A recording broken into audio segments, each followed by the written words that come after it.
Mom and Sarah are going to live in this house too. With so many adults around, raising the kids should be easier. Of course, all the housework will be done by Mary. If you don't like that, the only option is divorce. I was stunned that my husband thought he could manipulate me with the threat of divorce. I often wondered what he thought his worth was as a husband. But I decided to set my delusional husband straight. I've already filed for divorce, so we're not a couple anymore. My name is Mary. I met William through work. William was incredibly kind and gentlemanly while we dated, and I fell for him. But after getting married, William's true colors began to show.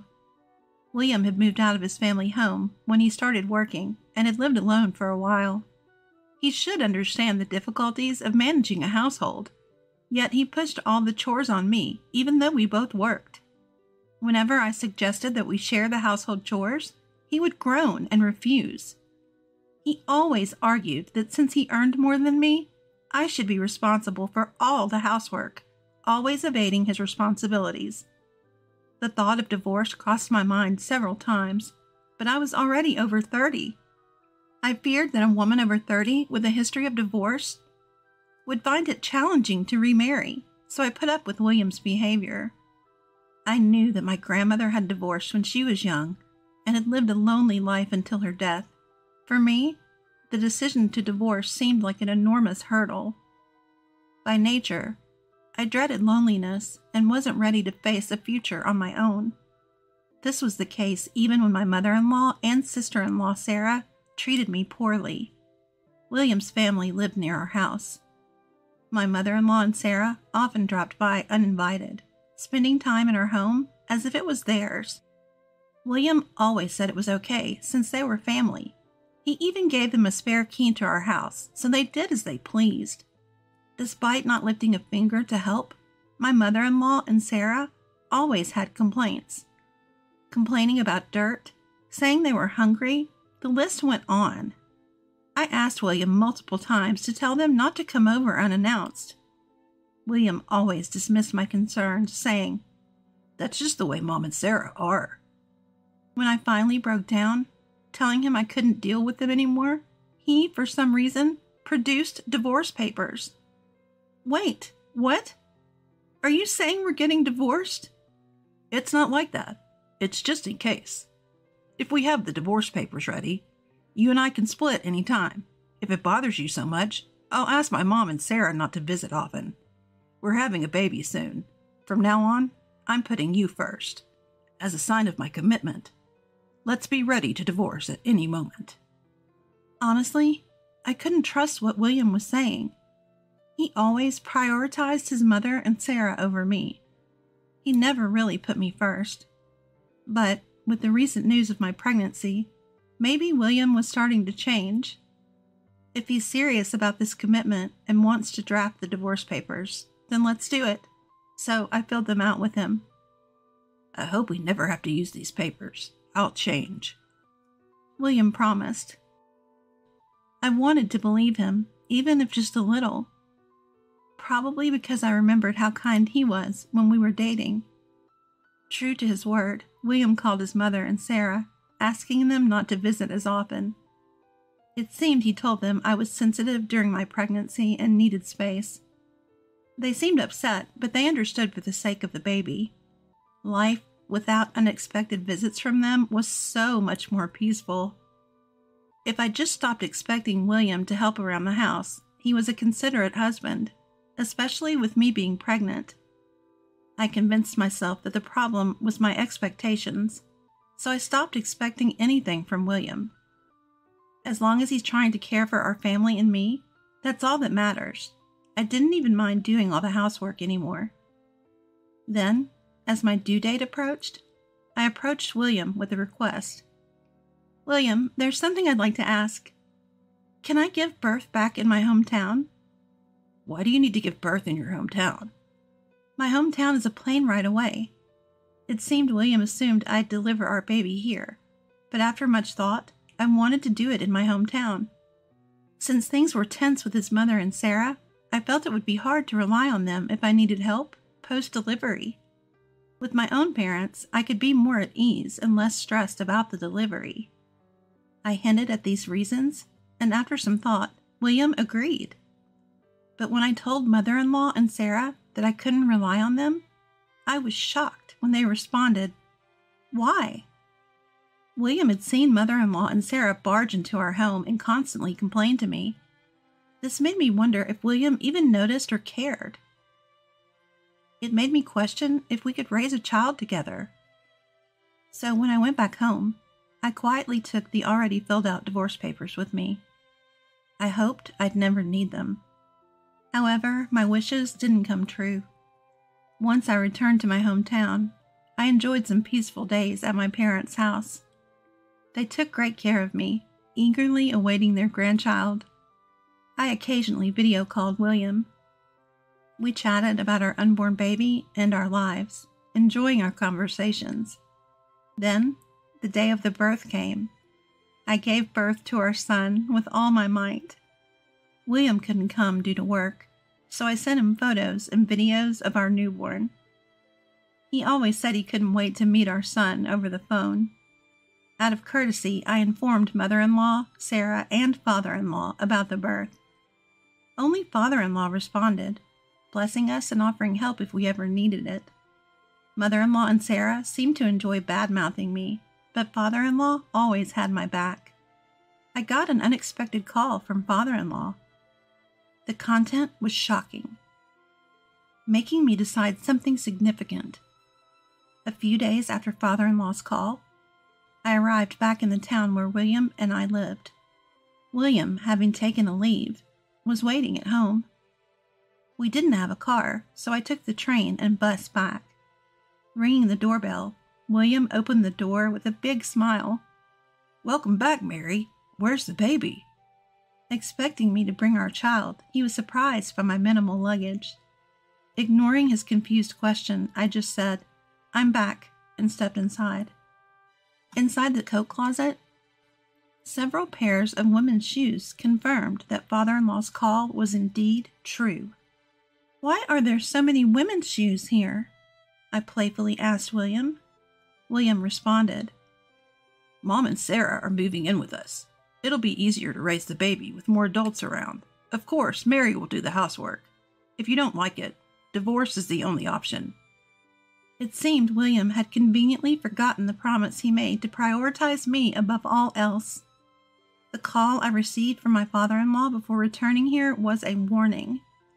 Father-in-law had served as a public official for years and is now working 3 days a week in a re-employment scheme. Mother-in-law had always been a homemaker since they got married. However, as father-in-law started spending more days at home, she abruptly stopped doing the housework. Skilled at multitasking, father-in-law managed to juggle work and household chores. Yet, fed up with mother-in-law's lazy lifestyle and years of pent-up frustrations, he decided to divorce her. The house belonged to father-in-law's parents initially, so the property is in father-in-law's name. Mother-in-law would have to move out, and father-in-law assumed the only place for her to go was with William. If mother-in-law came to William's, then Sarah, a 26-year-old with zero work experience and currently unemployed, would also move in. Father-in-law informed me of this. Though father-in-law apologized for the inconvenience, it helped me make a decisive choice about my future. How deluded was William to think I'd accept mother-in-law and Sarah moving in, or else face divorce. William seemed proud that he earned more than I did. But however high his income, that's just his value at work. I calmly informed William that his standing in our household, from a wife's perspective, was at its lowest. "I've already filed for divorce, so you and I aren't a couple anymore." "What?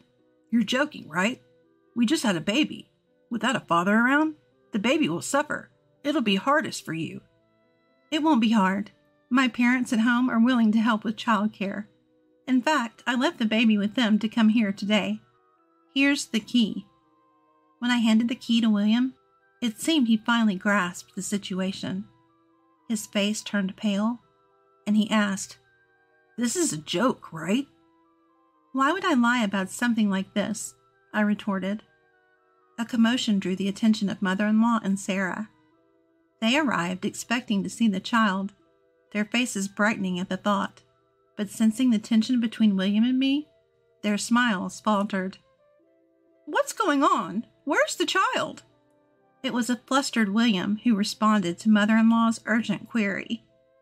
Pointing at me, much like a child tattling to their parent, he declared, "She's trying to divorce me behind my back." It was pitiful seeing him like this. Whatever love and affection I once felt for William seemed to evaporate in that very moment. Mother-in-law and Sarah were livid upon hearing about the divorce papers. "Why would you do something so rash?" they demanded. I took a deep breath and said, "I never felt like I got along with you, mother-in-law, or you, Sarah. Constant complaints and being belittled was draining. I asked William to prioritize my feelings over yours. He promised to do so, even drafting the divorce papers as a gesture of commitment. But when he broke that promise, I felt I had no choice but to file them." Mother-in-law snapped. "The only reason you and I don't get along is that you don't keep up with the housework. You should be grateful. Sarah and I are here to help, especially since you clearly can't manage both housework and childcare." I retorted, "It's rich coming from someone who was kicked out by father-in-law. He told me you two are divorcing too. I made sure to thank him for all his patience over the years." "So he told you?" Mother-in-law exploded, her face red with anger, while Sarah looked visibly sour. "Come on, Mom," Sarah interjected with a mocking smirk. "It's probably for the best. Mary was never up to the task anyway." "The last thing I want is to be called incompetent by someone like you, Sarah." It was clear I wanted my own piece of revenge against Sarah. During my pregnancy, she'd often come over uninvited. Using my gaming console without permission, she'd throw the controller in frustration when she lost, which once resulted in it breaking. Instead of offering compensation or even a simple apology, she had the audacity to tell me to replace it. William's refusal to stand up for me against such blatant disrespect was one of the driving factors behind our divorce. Seeing Sarah maintain her disdainful expression was more than I could bear. Since we've been family all this time, I never spoke up out of respect, but considering this might be the last time we meet, I have something to say. Sarah, you should consider working. Being in your late 20s with zero work experience will make job hunting tough. Best of luck moving forward." "Why should I be the one hearing this?" "I'm claiming a settlement from William in the divorce. Times might get tough financially, so please support him." "Settlement in the divorce? Did my brother do something to you, Mary?" While exasperated by their ignorance, I quickly pulled out my phone. I played the audio recordings of the harsh words from mother-in-law and Sarah and William's irresponsible remarks that I'd discreetly saved. The trio turned beet red and lunged to snatch the phone from me. Backing away from the approaching trio, I warned, "Everything right now is being recorded. We're no longer a family. If you get violent, this becomes a criminal case. If you don't want to deal with the police, I suggest you keep your hands to yourselves." Finally grasping the gravity of the situation, mother-in-law broke into tears, sobbing, "This is all happening because William married such a woman." William shouted, "Mom, you always said Mary was a good servant who listened well." Sarah yelled, "I can't work. Absolutely not. Brother should pay for everything. It's all his fault for marrying Mary in the first place." Watching the three of them shift blame onto each other was both foolish and ugly. I addressed the trio without even looking their way. The reason I came today was to offer my gratitude one last time. While there have been rough patches, we've related as family. There were times I was grateful for your presence. Thank you. From now on, my lawyer will handle everything, so please refrain from contacting me directly. I said my goodbyes and left the arguing family behind. I never met with William or his family again. I left everything to my lawyer, who claimed the divorce settlement. William promptly paid up. However, news of William being sued for a settlement by his ex-wife became gossip at his workplace. This led to William becoming a layoff candidate. Eventually, he was advised to resign, and he did. Now he's apparently spending his days job hunting. Sarah and mother-in-law argued nearly every day, until Sarah decided to leave the house. Though Sarah managed to find a job at a regular company, she had no experience in the working world. She was treated as if she couldn't contribute at work and felt overwhelmed. With Sarah gone, mother-in-law ended up living with William and took on all household responsibilities.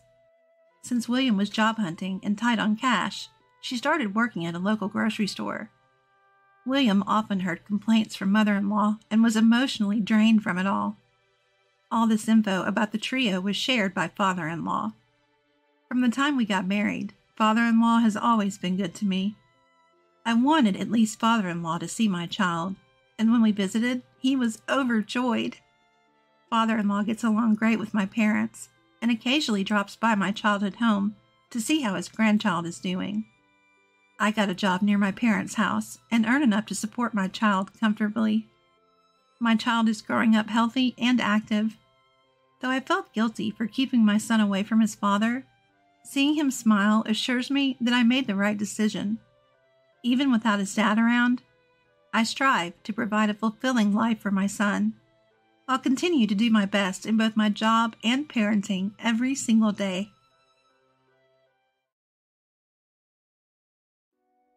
I hosted a dinner for my sons in-laws and our family.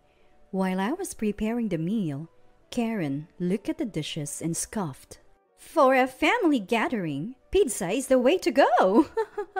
Immediately after, my son silently began to clear the table, and seeing this, Karen's face changed as she exclaimed, "I'm never coming back here." Then Donnie said something astonishing. "I'm Marilyn, recently turned 50. My husband passed away from cancer 5 years ago, and now I live with my 28-year-old son.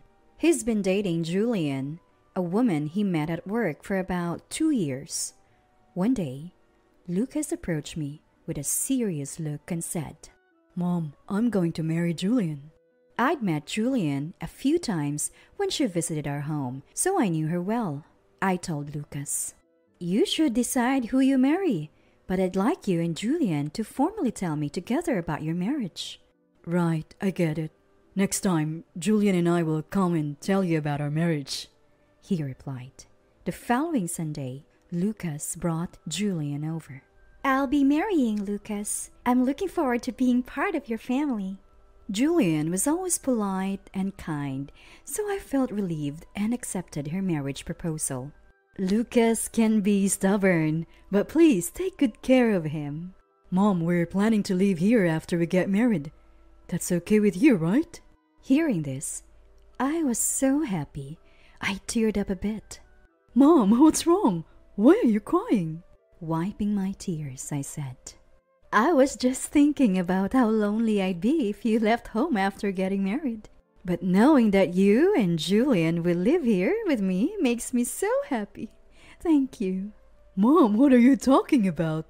It's natural for a son to live with his mother." I was deeply moved by Lucas' thoughtful nature. That night, the three of us chatted and ate dinner late into the evening, and Julian ended up staying over. "Lucas, Julian can share your room, right?" "Yeah, that's fine." Alone in my room, I thought about how my husband would have been happy to see this and found myself crying again. 3 months passed, and Lucas married Julian. Their wedding, per Julian's parents' request, was a small, family-only affair without a reception. This decision brought some relief, as Karen, Julian's mother, had been causing stress with her unreasonable demands. For example, "Obviously, the groom's side will pay for the entire ceremony. We won't pay a dime. Our relatives are far from away, so you'll cover their travel and hotel expenses. And yes, we'll need first-class tickets for the airplane. One of my relatives doesn't have a dress for the wedding, so we're buying one. Please, cover that cost too." I was speechless at the audacity. While it's not unusual for the groom's side to cover these ceremony costs, demanding that we pay for green card tickets, meals, and even clothing expenses was just too much. But for Lucas' sake, I held back my words. I'll take care of the expenses, so please provide all the receipts. Oh, how rude! Asking for receipts? Are you saying you don't trust me? It's not about trust, but I can't pay without knowing the amounts. I clenched my back teeth, maybe even grinding them audibly. I was convinced I could never get along with this person. Thankfully, the stress-filled wedding ended safely, and I felt a huge relief. Sensing my feelings, Lucas said, Mom, that was tough, huh? Sorry about all this. I felt bad being apologized to by Lucas. Why are you apologizing, Lucas? Your happiness with Julian is all I wish for. Thanks, Mom, he said, holding my hand. Holding Lucas' large hand, I whispered to my husband in heaven to keep watching over them.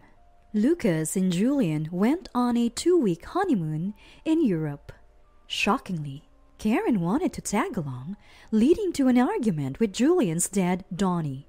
Eventually, Julian placated Karen with promises of lots of souvenirs. I was thrilled receiving photos and messages from Lucas on WhatsApp during their trip. I showed these photos to my colleagues at the office, where I work as an administrative assistant during breaks. They all agreed that Lucas and Julian are a perfect couple. When they returned from their honeymoon, they first visited me with loads of souvenirs. Thanks for all these gifts! It's nothing much. Oh, and this one is for Dad. Lucas had bought a tie for my late husband. I'm sure he's delighted in heaven. Next time we travel abroad, Mom, you should come with us. Julian wants that too. Marilyn, let's definitely do that. Moved by their kind words, I teared up. Lucas, noticing, said, Mom, you cry so easily these days. Is it because you're getting older? He said with a laugh. Maybe so. I am 50 now, after all. After Lucas and Julian went to their room, I placed the tie for my husband by his photo and whispered, Dad, Lucas bought you a gift. He's grown into such a kind man. I'm so happy. In that moment, I felt as if I heard my husband's thank you from heaven. Later, Lucas and Julian visited her family home, but Karen seemed displeased. She erupted. Why didn't you come here first? I bet you gave them more gifts. How much did you spend on their gifts? Mom, what are you saying? We didn't do that. Julian protested. You can say anything. I might just go check their gifts right now. Karen retorted. Mom, aren't you embarrassed saying that? Why should I be embarrassed, Julian? You've become so cheeky. Brainwashed by that man, perhaps? Unable to bear it, Donnie interjected. Karen, enough! What are you saying in front of Lucas? Karen, enraged by Donnie's comment, accused. I'm saying this because of him. He married Julian for our family's wealth. I should lock everything valuable up. Lucas, called a gold digger, stayed silent, finding it all too ridiculous. But Julian, hurt by Karen's harsh words, broke into tears. Mom, please, just stop, she begged. Following her, Donnie added, Right, why does Karen always have to badmouth Lucas and Marilyn? It's not badmouthing. I'm just telling the truth. And you never think about anything? Always just TV and newspapers.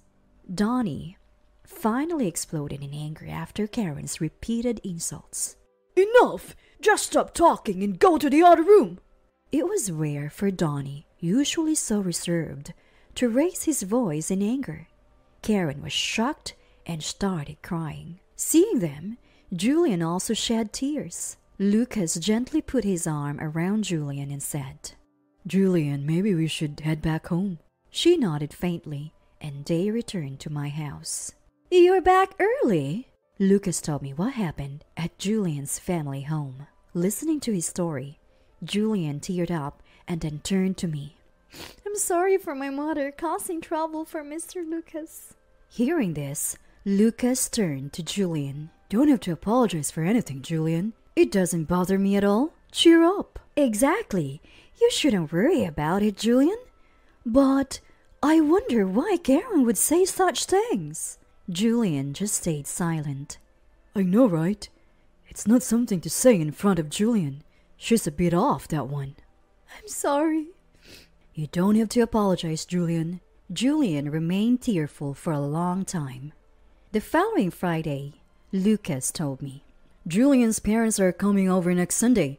Are you okay with that? They might say a lot again. I'll prepare for it. Make sure to ask Julian what her parents like to eat. Got it. That day, Julian told me Donnie and Karen's favorite treats. Sorry, it's all sweets, but they're in a good mood when they have them, Julian said with a smile. Then Sunday arrived. Julian's parents came by taxi in the evening. Greeting them at the door, Julian said, Did you take a taxi? Wasn't it expensive? It's only a 10-minute walk from the station. It's not big deal. Marilyn will pay us back for the taxi fare anyway. Here, this is the receipt. Karen showed the taxi receipt. When Julian and her parents entered the living room, Karen looked around boldly. Seeing me, she said, Here, this is for the taxi fare. And tell the driver to keep the change. Reluctantly, I took the receipt from Karen. Donnie, watching this, frowned and said, Karen, don't be so disgraceful. Karen glared at Donnie.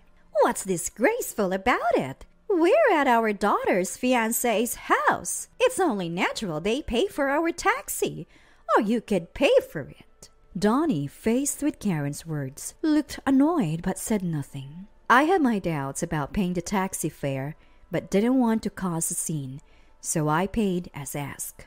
I received it, but it's common sense to bring your own money for such things. I wanted to say I had never heard of such a common sense, but I held back.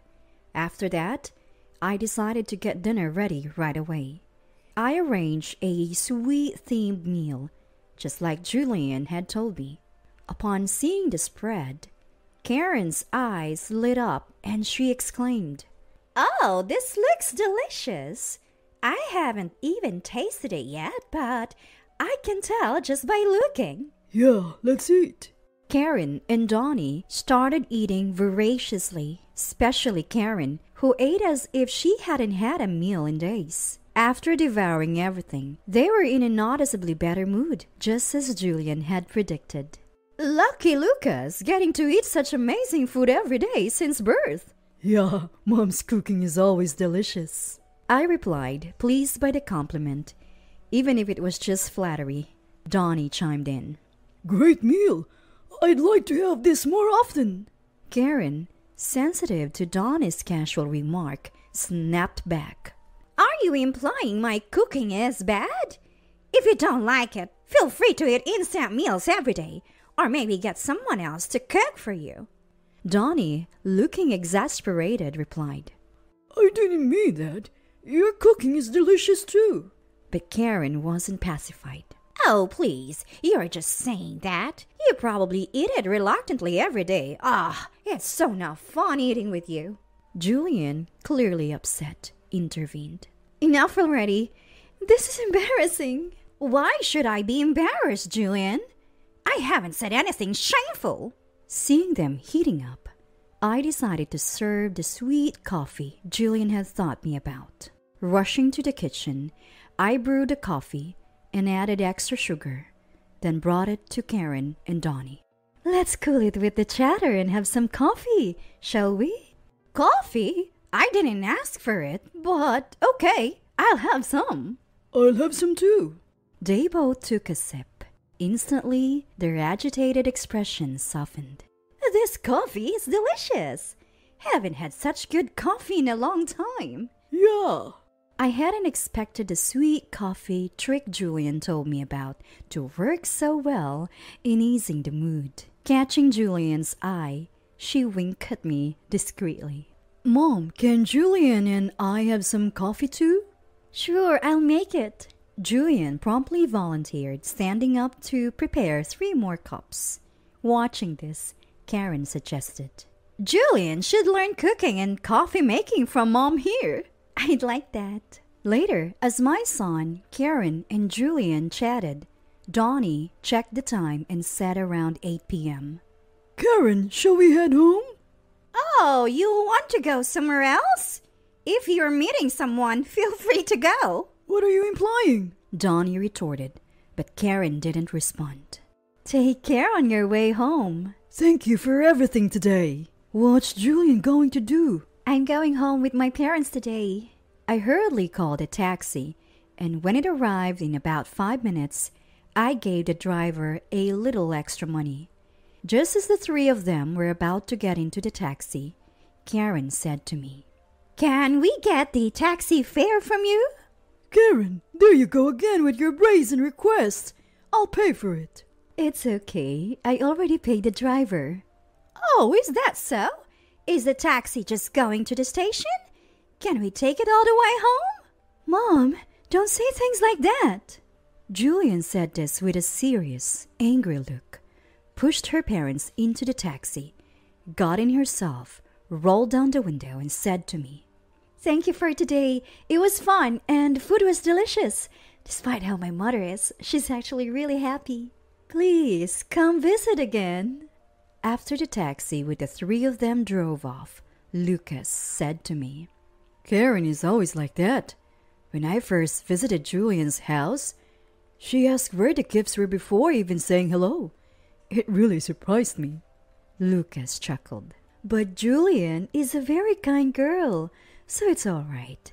It's funny how different their personalities are, even though they're mother and daughter. Yeah, that's true. Well, Donnie seems decent at least. Lucas said this with another chuckle. As summer approached, and it was almost time for family gatherings, Julian said to me, My mother wants to have a family dinner here. I had a bad feeling but couldn't refuse. Of course, that's fine. I'll prepare the meal with care. Lucas, who heard our conversation, chimed in. I wonder if Karen will say something odd as usual? I'll make sure she doesn't say anything strange. Thanks. I hope this dinner goes well. If she starts anything odd, I'll step in too. Sure, Julian said to me. Then I'll let my parents know later. On the day of the family gathering, Karen and Donnie came to our house after a long time. Of course, I paid for the taxi. It's been a while since you've been here. I said this as she looked around the house like she did before. As I was preparing dinner, Karen, looking at the meal, said, For a family gathering, it should be pizza, right? I thought to myself, here we go again. Then Lucas, who was nearby, silently took the meal away. Seeing this, Karen turned bright red with anger. What's this? Such rudeness! I'm never coming to this house again. Then Donnie said bitterly, Yeah, you're not coming anymore. What do you mean? That means you no longer have the right to come here. What nonsense are you talking about? Stop this nonsense. The words "stop this nonsense" are what Julian has been saying to you for a long time, but you never changed. What did I do? I can't live with you anymore. We're getting a divorce. On hearing the word divorce, Karen became even more agitated. What do you mean, divorce? Fine. I'll grant you a divorce. You'll realize how grateful you should have been for me once you're alone. Julian, listening to her parents' argument, said while crying, Mom, please leave. I'm exhausted too. Why are you always complaining about Lucas and his family? What don't you like about them? Julian, how can you say that after all I've done for you? Is this how you repay me? You're the only mom I have. I won't abandon you, but please, don't come here again. If you really want me to be happy, just do as I say. Fine, I leave. I won't bother coming back to this poor-looking house again. Karen left with those final words. Donnie watched her leave, then turned to us. Sorry for the disturbance. We argued all last night, too. I warned her not to say anything strange at Lucas' house. I told her it would be over if she did, and well, here we are. My apologies. Dad, Julian cried and hugged Donnie, who silently comforted her. Donnie, are you sure about this? Yes, it's final. She didn't keep last night's promise. I understand, Julian said through tears. It's sad, but she never listened no matter how many times we told her. Let's not dwell on this. Let's eat. I'll bring the dishes from earlier. I'll get them. Julian stood up and brought back the dishes she had taken away earlier. Let's eat? Yes, let's. Let's eat. Please enjoy your meal at your own pace. I'll bring you some coffee afterward. That delicious coffee? Oh, I'm looking forward to that. And so, the evening meal turned into a joyful occasion. 3 months passed. Donnie came to our house and officially reported that he and Karen were divorced.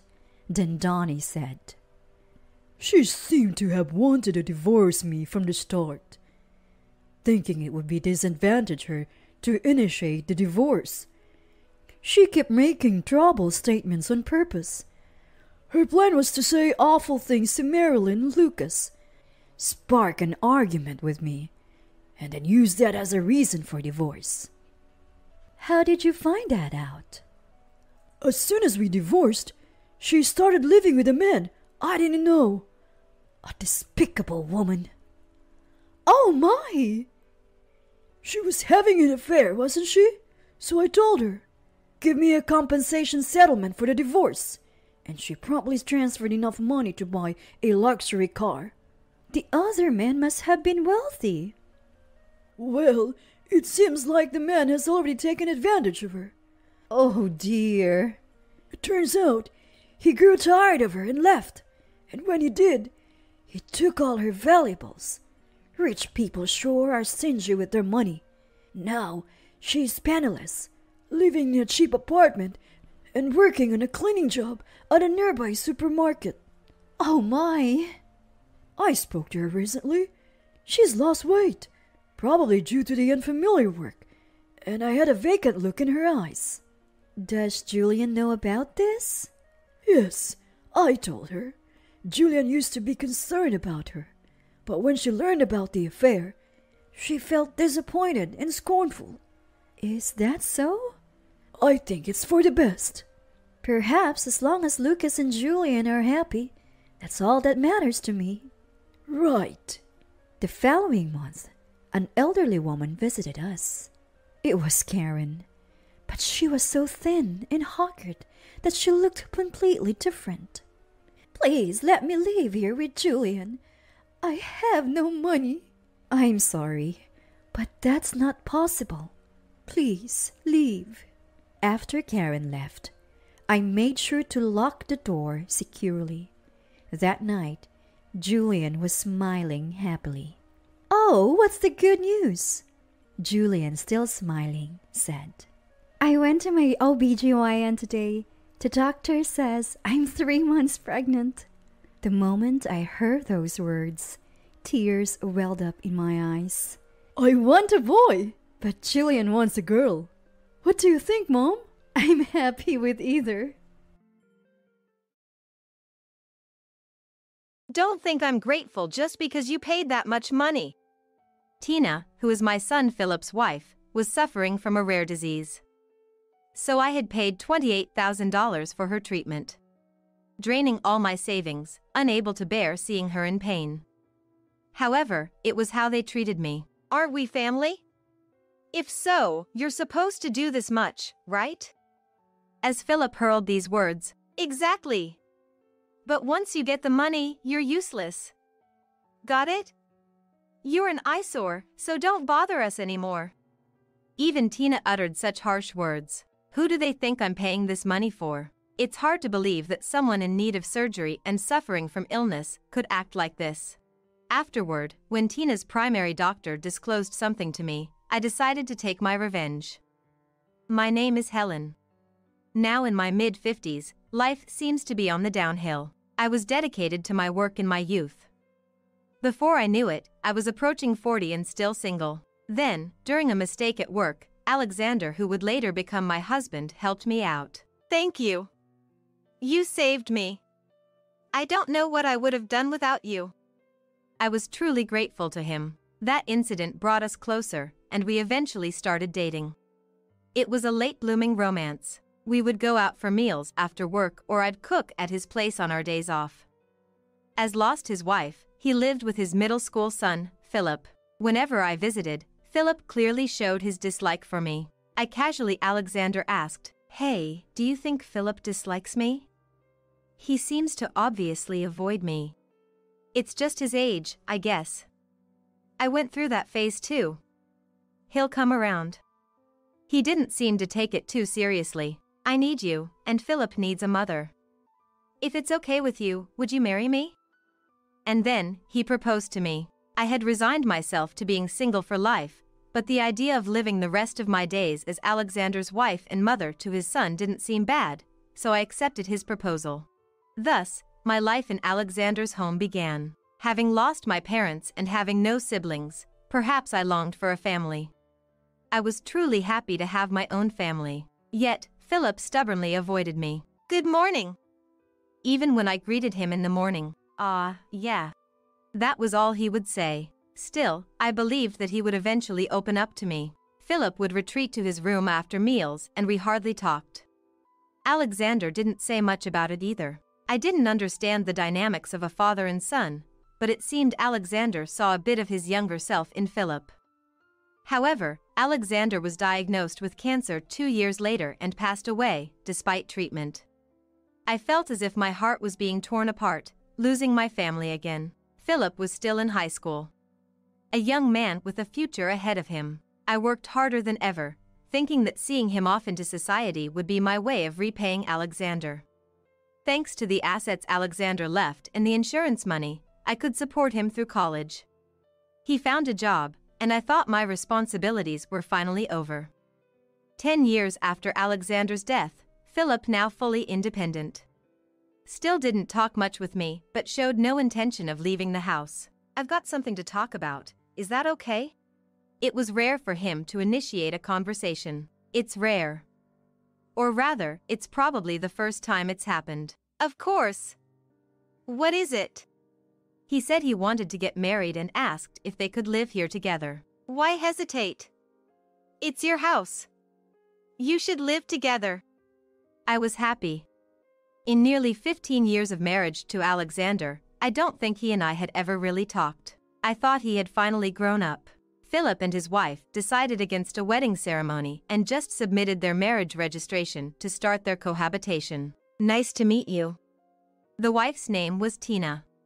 She looked somewhat pale. "She's got a chronic illness and is frail. You'll handle all the housework." "Thanks."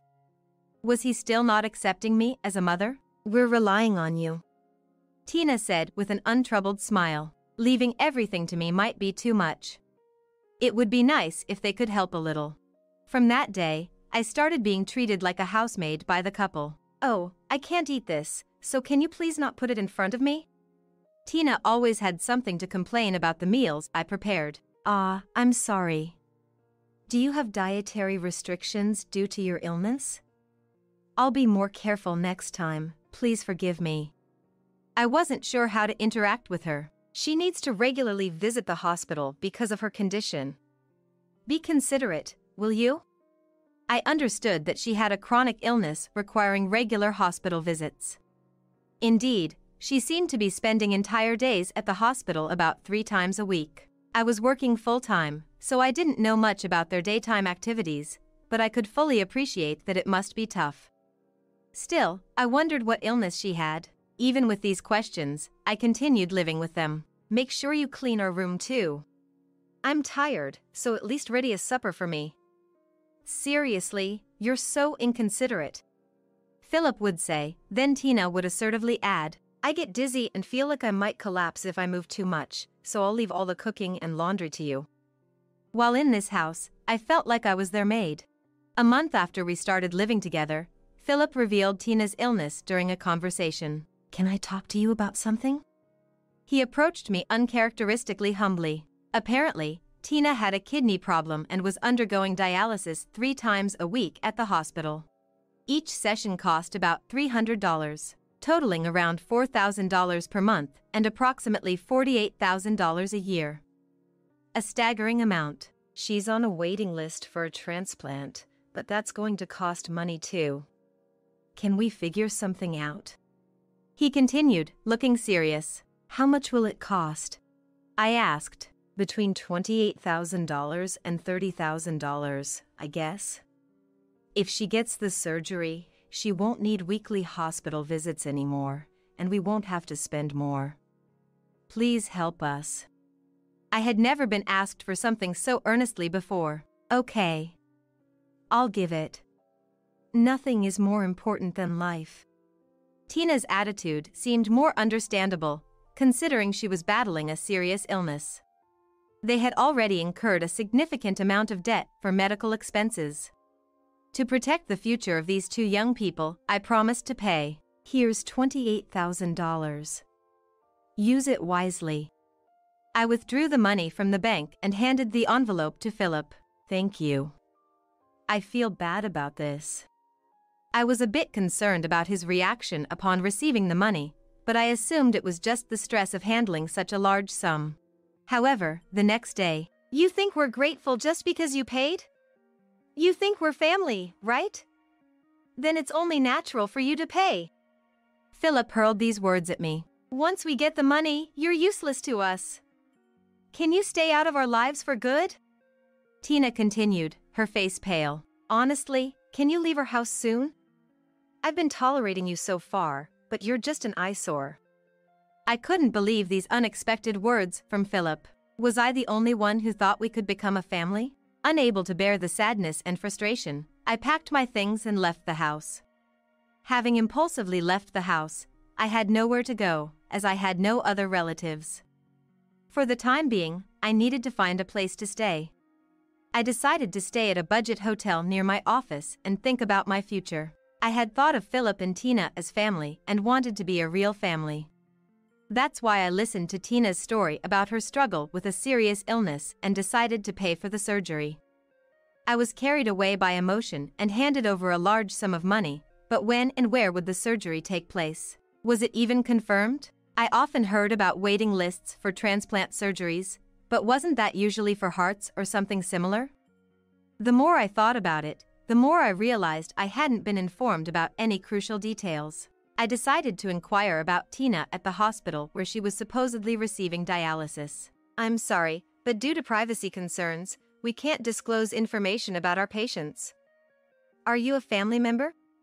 The word family stung my heart. Yes, she's my son's wife who lives with us, and she always seems unwell.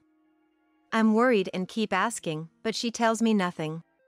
Even though I insisted, the hospital couldn't provide any more information. I contacted several other hospitals that seemed relevant, but again, patient information was not disclosed. However, I learned that dialysis treatment is indeed expensive.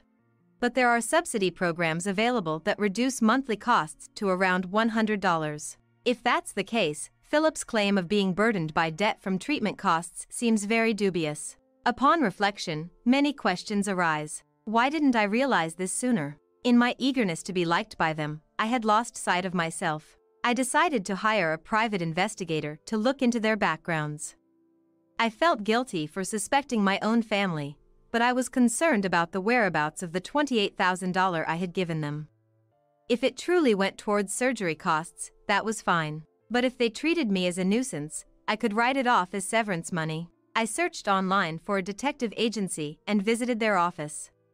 The private investigator listened intently to my story. So, you want to know if your son's wife is really undergoing treatment? Is that it? The investigator asked. Yes. They suddenly changed their attitude and kicked me out of the house right after I gave them money for the surgery. I replied tearfully, "That's terrible. Perhaps they were after your money from the start? I'll look into it, so please leave it to me." The private investigator assured me with a gentle smile. To reassure me, he answered with a gentle smile. I decided to wait for the results of the investigation, feeling anxious. It took about 2 months, but I finally got a call from the detective agency. Since it's not feasible to stay in a hotel for months, I rented a reasonably priced house nearby and started living alone. Let me start with the conclusion.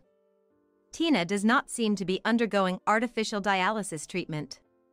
Hearing that, I felt as if something that had been nagging at the back of my mind had been resolved. So, what about her pale complexion and the hospital visits?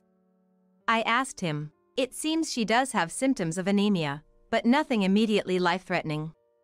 What a revelation. I was speechless at his report. Does that mean everything, except her complexion, was a lie? What about the money needed for surgery? In response to my question, he said, "It seems they just wanted money to have fun. They were borrowing from all over, you know? Looks like they took advantage of your kindness and deceived you." The shocking investigation results were reported calmly by him. Anger welled up from the depths of my heart. I was genuinely concerned, and to think Philip and Tina exploited that for their gain infuriated me. I decided to stop showing unnecessary concern. No matter how much I invested emotionally, they were ultimately someone else's children. I thought I had devoted myself for nearly 15 years, but that feeling suddenly cooled. From that day, I began plotting my revenge. Some time passed, and Philip repeatedly called my mobile phone, but I completely ignored him. Half a month later, when the time seemed right, I responded to his call as if nothing had happened. "Oh? It's been a while. Has Tina's surgery been scheduled? Is she doing well?" When I said that, "What the hell is going on? Since the other day, real estate agents and surveyors have been coming and going, and I thought it was strange. Then I hear this house is on the market? This is my house, isn't it? Who said you could sell it?" he was furious. His voice through the mobile phone was so loud it almost hurt my ears. "Your house? No, it was built by Alexander. And now, I'm the owner. You essentially evicted the landlord. I don't need to live there anymore, so I decided to sell it and buy another property. You better start looking for a new home." As I said so, his voice grew even more furious. "How dare you? This house was built by my father, so it should be mine now that he's gone. What right do you have to claim it, coming in later?" He yelled angrily. "So, you know nothing?" "Well, I never told you." I explained to him about the time Alexander passed away. When Alexander died, Philip was a teenager. Deeming him too young to manage the assets, Alexander left a will entrusting me with everything, including enough savings for Philip's college education. "Take care of Philip," were Alexander's last words. I never told Philip that. I had planned to eventually transfer the land, building, and Alexander's assets to Philip, and didn't see the need to mention it. I never imagined being betrayed like this. You could have at least pretended to get along as family, even if just in form. Then, eventually, it could have been yours," I said with a tinge of regret. I had truly wanted a genuine parent-child bond, but that dream had ended. "Or are you planning to buy the land and house yourself? As a family sale, I might give you a discount." I teased Philip. "It was supposed to become mine in the first place, right? Just transfer it to me already," he replied irritably. "Whether it's a gift or transfer, it's not free, you know? Understand? Driving me out was a mistake." I was determined not to back down. "The $28,000 you took from me, that wasn't for surgery, was it?" I had everything checked. The story about Tina needing a transplant surgery to survive, being on dialysis, all lies, right? Just to get money for yourselves. I'll never forgive you." As I declared so, "Wait, hold on. She really is frail. You have to believe that." He started to panic. "Even that is just a case of severe anemia, not immediately life-threatening. Be prepared." I will get back the money you scammed from me," I said firmly. Then he retorted, "It's all nonsense. Besides, we're family, right? There's no way this can be fraud." "Family, you say? How can you even say that? Since I married your father, not once did you seriously talk to me. Still, I tried my best to watch over you, keeping my promise to Alexander. Do you understand?" I felt like crying, thinking back on everything that had happened. Just because we're family, it doesn't become a non-crime, does it? But sadly for you, I plan to sue for being deceived. Isn't that what happened? You lied and took money from me. After I finished speaking, "How could you?" He was speechless on the other end of the phone. "I will consult a lawyer based on the investigation results from the detective agency. Can you discuss the rest with them?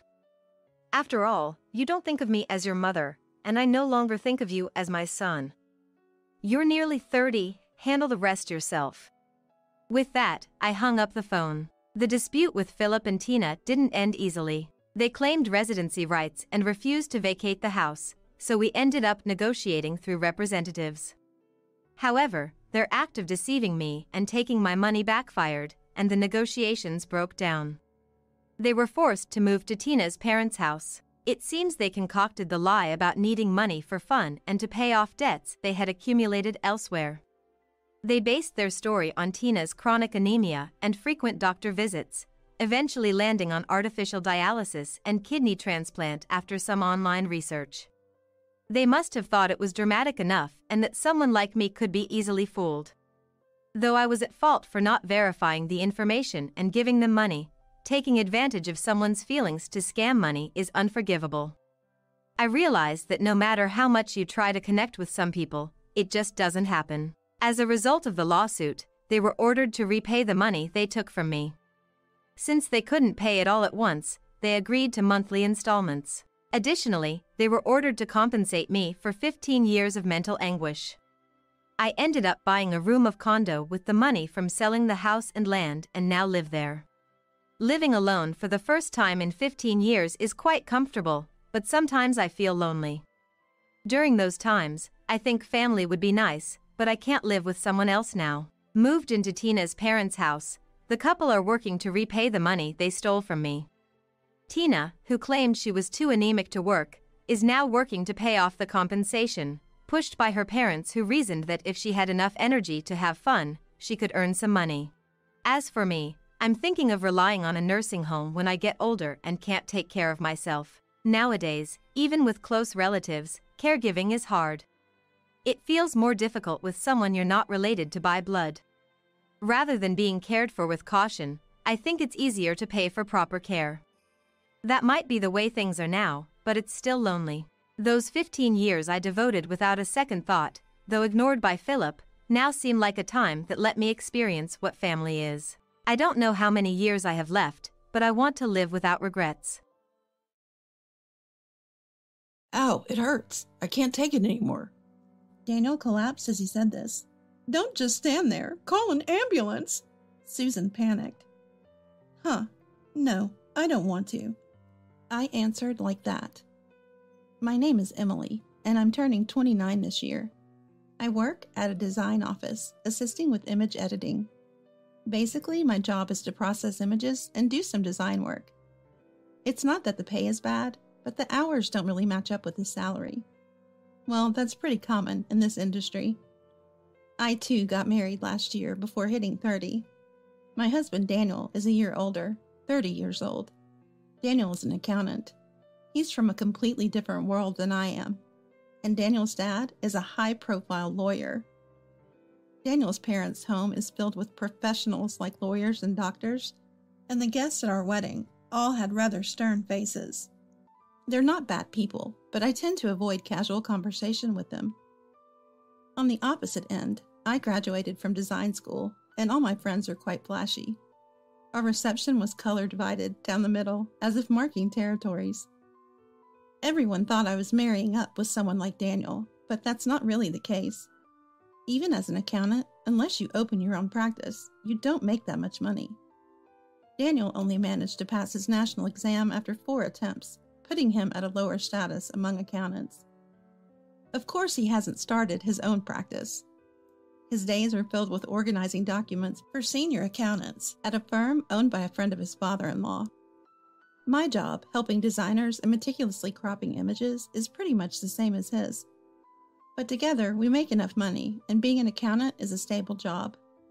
In an industry like mine, where the highs are highs and the lows are devastating, marrying Daniel felt like a blessing. Our married life is quite busy, with hardly any time spent together. We only see each other in the evenings and mornings, and we rarely eat together. But we're young, and I suppose this is just what it's like for dual-income couples. However, it wasn't quite the same for Daniel. I guess married life wasn't what he had imagined. As the marriage passed the half-year mark, the complaints and snide comments started. Given his profession, he always approached discussions with pure logic. Honestly, though, they sounded like nothing but unreasonable excuses. Even his way of speaking seemed logical, but came across as utterly self-centered. "Hey, is breakfast ready yet?" "Didn't you ask last night what we'd do for breakfast? You didn't decide then, so how could it be ready?" "I decided a moment ago, didn't I?" "A moment ago isn't literally just now. Do you really think I can prepare it that quickly?" "You're useless, I swear. You wouldn't last a day in my office." "I'm not an employee at your office, Daniel." "Don't sweat the small stuff. Are you talking back to me now?" Yeah. I've got to head out soon, so I've left this and this out for you. Just plate it and eat whatever you fancy." "You expect me to do it? This is because your planning is terrible, right?" "My planning? Maybe if you could make a decision for once." "What a nasty woman, always having to have the last word." I left the house listening to Daniel's complaints. Before we married, Daniel said, "I'll share the housework. We both work, it's only fair. I won't make much money at first, so Emily, I need you to work hard too." And now, share the workload? There's none. Help? Not at all. It's expected that I should take care of him. His attitude has become archaic after marriage. And then there's always the comparison with his mother, Susan. "My mom did all the household work, without a word of complaint. And then there's you, Emily. All excuses and shoddy work because of your job. Aren't you embarrassed?" "That's rich. I do my share of the housework. What do you mean by household work? Just looking after you, right? We both work, so why don't you take care of your own stuff? Before we were married, you were all about sharing chores. How about we forgive the household duties and you manage your own affairs?" "What did you say? Forget it." These exchanges had become routine. Sighing, I convinced myself that even couples who seem happy on the outside probably have their issues too. And then something happened to make me feel even worse. Once again, it was mother-in-law Susan. After such arguments, or rather exchanges with Daniel, it was inevitable that I'd hear from Susan. "Emily, I heard from Daniel. What's this about you not making him meals?" "Susan, did Daniel tell you that?" "I don't want to speak ill of him, but the fault lies with Daniel." "How could you, his wife, blame Daniel?" Can we talk later? I've got a meeting starting soon." So tiresome, the same thing over and over. To be honest, I'm not fond of my parents-in-law's house. Father-in-law is a highly respected veteran lawyer, known as the acquittal artisan, and mother-in-law was a housewife raised in an upper-class family. In a house where the busy father-in-law was hardly ever present, she and Daniel lived a life of indulgence. On the contrary, father-in-law has always been strict with Daniel, scolding him properly even now when necessary. Father-in-law, a sought-after lawyer nationwide, often travels to courts far away and frequently leaves home on business trips. When he does, Susan still summons Daniel back to his parents' house. "Today, since Daniel's on a business trip, I'm going to make your favorite curry. Hurry home." "Thanks, Mom. I'll be right there." Back when we were dating, before we got married, Daniel kept this spoiled side of him hidden. So it came as a real shock to me when after we got married, I was confronted with this mama's boy persona, especially during meals at my parents-in-law's house. If the timing was right, I used to join them. The table was always laden with more food than we could possibly eat. Daniel always started eating first. If I tried to eat before him, Susan would invariably scold me. Emily, what are you doing? You need to wait until Daniel has finished eating. You're supposed to take care of your husband's leftovers. That's what daughters-in-law do. Hearing this, Daniel would just smile and nod, seemingly pleased. Once Daniel finished, the women would start their meal.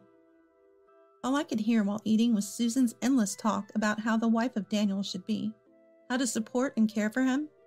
Even as I ate, the food seemed tasteless amidst such conversation. And after meals, I wasn't allowed to relax. While Daniel sat back with a beer in hand, happy as can be, I was handed a shopping list by Susan and sent out to run errands. I wasn't even allowed to use the front door. The wife of Daniel uses the back door, she would say. By the time I finished all of Susan's errands, I was completely exhausted. That's how terribly uncomfortable it was at my parents-in-law's house. However, since I often had to work on weekends, and I didn't go there all the time, I just resigned myself to thinking of it as a form of endurance. But lately, I've noticed a change in Daniel. He started stopping by his parents' house after work on weekdays, and on weekends, he'd say he was staying over at their house, hardly spending any time at our own home. It started to seem suspicious. Feeling a bit doubtful, I sometimes called my parents-in-law's house. Sure enough, Daniel was there. Nothing overtly suspicious seemed to be going on, but something else was strange. Now, on occasions, when it seemed I could join them at my parents-in-law's house, Susan, who had previously worked me to the bone, started saying things like, "Emily, why don't you take it easy and rest on the weekends?" As someone who disliked their parents-in-law's house, I was actually pleased with this change. So in the end, Daniel was the one who went off to my in-laws' house alone. That's how it continued for a while. Our home and my parents-in-law's house are about a 30-minute drive apart. We only have one car, which we both use. Daniel uses it every time he goes to my parents-in-law's house. I can get to work just by taking the bus, so I rarely use the car, except for shopping. And since Daniel commutes by train, the only time he uses the car is for his visits to his parents' house. One day, I went shopping alone, in that car. Then, I noticed a long strand of hair on the passenger seat. Huh? I have a short haircut, and this long hair isn't mine. I don't remember letting anyone else in the car. Could it be? Is he cheating? While I had that thought, I also wondered when he would have the time. Lately, Daniel has mostly been at my parents-in-law's house, except for work. He spends weekends there too, and there's no sign of him going out at night, so it doesn't seem like he has the time to cheat. So I asked Daniel about it. "Hey, you've been hanging out at Susan's place a lot recently. What are you up to?" Why are you asking me that all of a sudden?" "Well, you're there on weekdays, and even stay over on weekends. I was just wondering what you do all the time." "It's nothing much, just relaxing, studying. There's a lot of law books at the parents' house, right? Even as an accountant, I need to have a broad knowledge, so I study there." You're quite the studious one, aren't you?" Yeah, I guess." Something feels off. Come to think of it, Daniel has been complaining less to me recently, and there are no calls from Susan either. It was a relief until recently, but now it seems suspicious. With a firm resolve, I decided to hire a detective to investigate Daniel for infidelity. A few days later, I received the investigation report. "Emily, to get straight to the point, Daniel has been seen with a young woman with long hair." "Ah, I knew it." "However, what's strange is that he seems to only accompany her to his parents' house." "To the parents' house?" "Therefore, we couldn't confirm any infidelity. As a precaution, I will report his movements. Daniel always meets this woman on his way to the parents' house, lets her in the car, and then they head to the house. There's no evidence of infidelity or anything similar happening in the car. After arriving at the parents' house, given that the mother-in-law is there, we don't believe that an affair is taking place. That's our conclusion." "So you're saying there's no definitive evidence of an affair, but at least he's meeting this woman frequently?" "Exactly. If they were meeting anywhere else, it might be a different story, but since it's the parents' house, it's difficult for us to investigate further." The detective's reasoning seemed solid, but when it comes to Daniel and his family, what's normal for others might not apply to them. That's what I thought. One day, I started a certain plan. This weekend, I'll be going to Seattle for a shoot, so I'll be away. All right, then I'll go back to the parents' house alone. Sure, say hi to Susan for me. After watching Daniel leave for my parents-in-law's house by car, I took a taxi and headed to their house ahead of him. As I expected, I arrived first, so I decided to watch from the back of my parents-in-law's house. Eventually, Daniel's car with a woman arrived. At the entrance, Susan greeted them with a happy smile. Welcome! You two always look so good together. You're making me blush, Mom. Oh, Daniel, are you blushing? That's cute. Come on in. We have a feast prepared for today. As they interacted, after entering the parents-in-law's house, I retrieved the back door key of their house from the car. I always use this car for shopping for my parents-in-law's house, so I left the back door key in it. I quietly unlocked the back door and entered the house. No one was in the kitchen, but I could faintly hear the shower running from the shower room. I peeked into the shower room. There, I found the woman's clothes and underwear from earlier. Indeed, she was the mistress. Who else takes a shower in a stranger's home so suddenly? Daniel was meeting his mistress at his parents' house, and Susan was helping them. Contempt over anger. That was the emotion I felt towards them. What kind of messed up family conspires in adultery together? First, I made sure the mistress couldn't escape by starting the washing machine with the clothes and underwear I found in the shower room. This way, the mistress had nothing to change into. Alerted by the noise, the mistress called out from the shower. Daniel, what is it? Can't wait? Even with your wife around, you're really eager, aren't you? It seems this mistress knew Daniel was married. If she knew and still engaged with him, it was clearly an affair. Excuse me, who might you be? I'm Daniel's wife. The mistress froze in shock. She'd be stuck, naked for a while. Leaving the shower room, I headed to Daniel's room upstairs. I knocked furiously on the door, shouting, Daniel, you're in there, aren't you? I kicked the door open, but the room was already empty. All I saw was an open window. Looking outside, I saw a man running, nearly falling. Such foolishness. Daniel must have jumped out in a panic. He must have hurt himself somewhere. Clutching at his arm and chest, he got away. Well, it's fine. This is my parents-in-law's house. He only has their house or his own home to return to. He'll come back here, I thought. I went downstairs to the living room. Susan, who was sitting there elegantly, was very surprised to see me. Emily, you were here. Yes, I told Daniel earlier. Didn't you hear? Susan was in a fluster, sweat visibly unable to stop. She kept nervously checking towards the shower room behind the kitchen. Naturally, the mistress was there. From Susan's perspective, it would be terrible if the mistress showed up here. But no worries, the mistress couldn't come out. The table was set with a lavish meal. Susan, this meal is amazing. I'm sorry you went to all this trouble for me. Oh, well, I wanted to do something special for you, Emily. I went upstairs to call Daniel for dinner, but he wasn't there. Is it okay if I start eating? Of course, of course. Go right ahead. I wonder where Daniel could have gone off to. Susan hurriedly dialed Daniel's number. Ah, Daniel, your dinner is getting cold. Please hurry back. What? Are you okay? Yes, I'm fine here. I'd usually be left with Daniel's leftovers, but today I indulged to my heart's content. Then, as if nothing had happened, Daniel appeared. Oh, Emily, you were here. Yes, my business trip got canceled suddenly. You saw my WhatsApp message, didn't you? I hadn't actually sent any message, but that was beside the point. Daniel looked really worried. He was protecting his upper body, maybe in pain. It must have been from a fall. Daniel, aren't Susan's dishes delicious? Aren't you going to eat? I might just finish everything here. At first, Daniel seemed unconcerned, but soon his face turned pale, and he was sweating profusely. Susan, perhaps preoccupied with the mistress, seemed unaware of Daniel's condition. The mistress, it seems, was quietly hiding in the shower room. Click. Turning towards the sound, I saw Daniel, pale as a ghost, dropping his knife and fork. It hurts. I can't take it anymore. Oh. With a groan, he collapsed.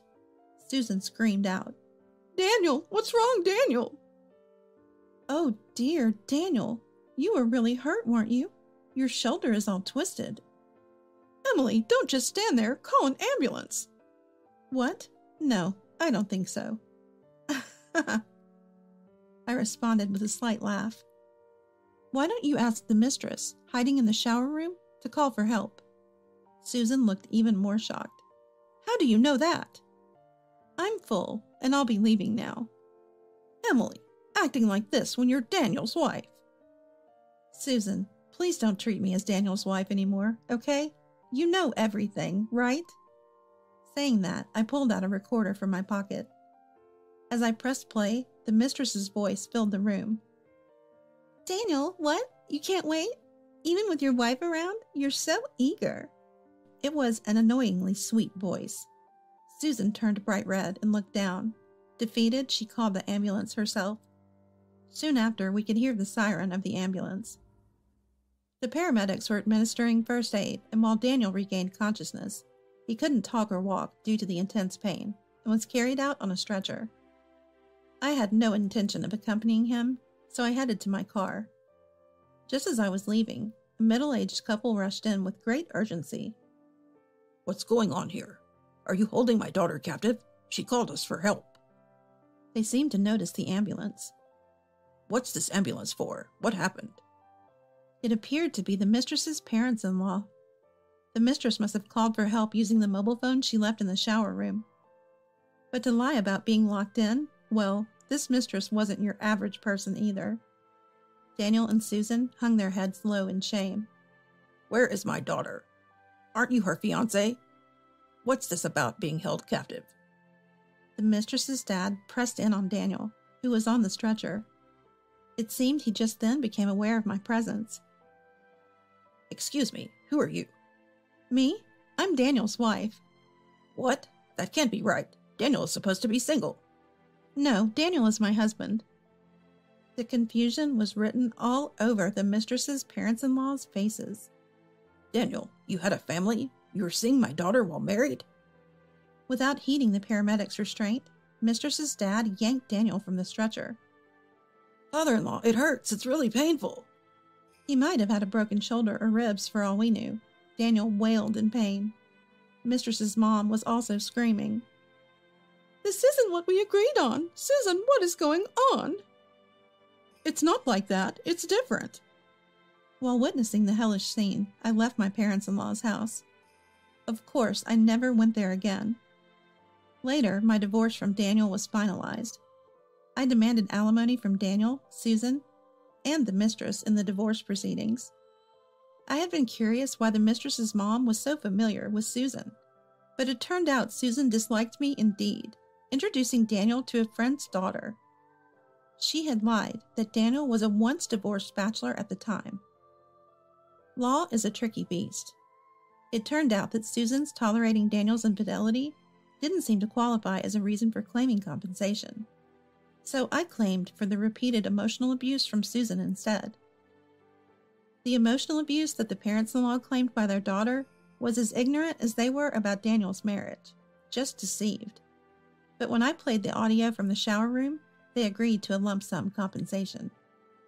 Emotional abuse she knew about Daniel's ongoing marriage when she started seeing him. Yet driven by a desire to marry an accountant like Daniel, she dove into the affair.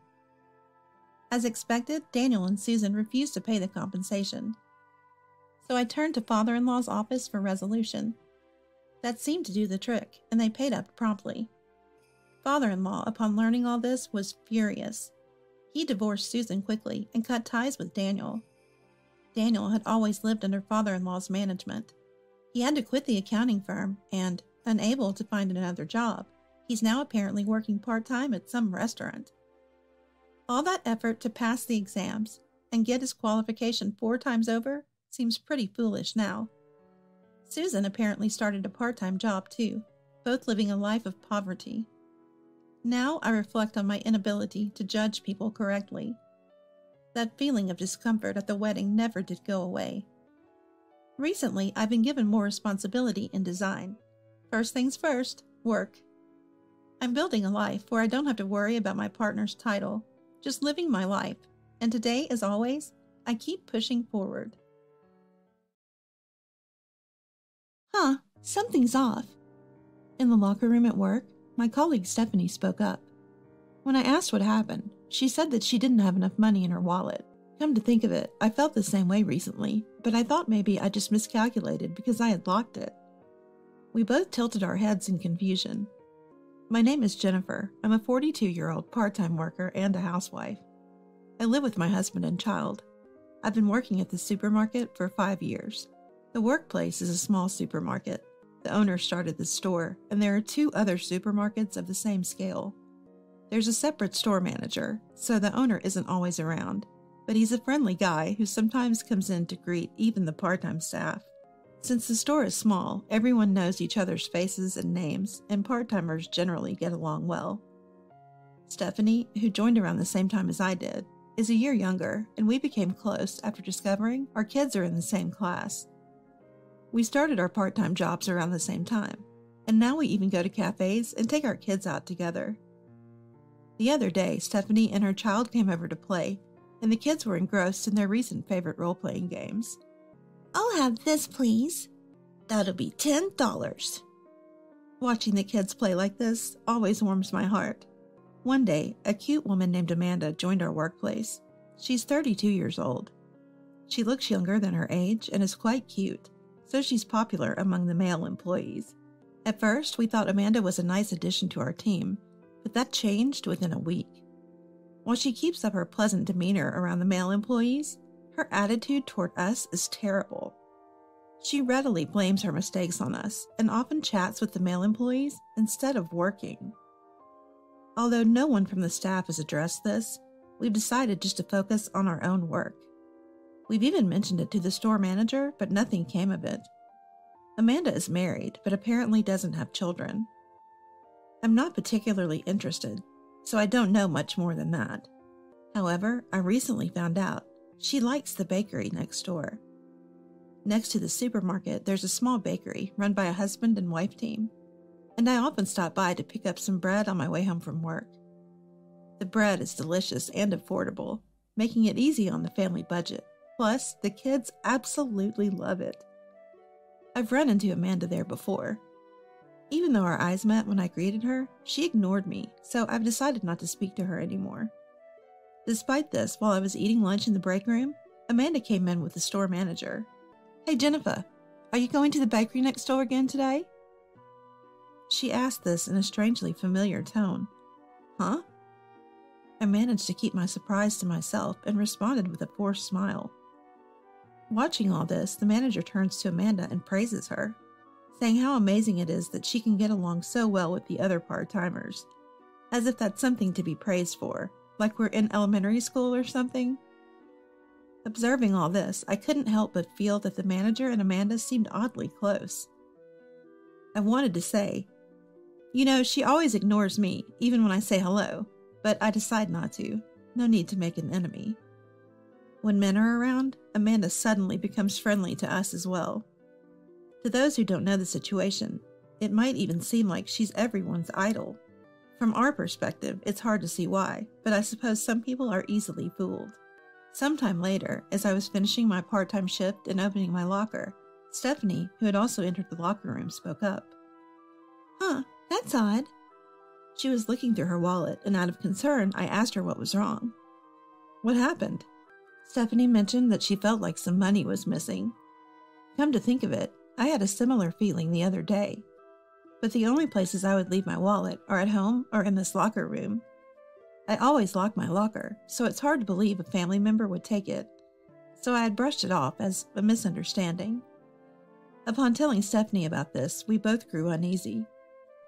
Theft in such a small supermarket? It's not like our wallets were completely empty.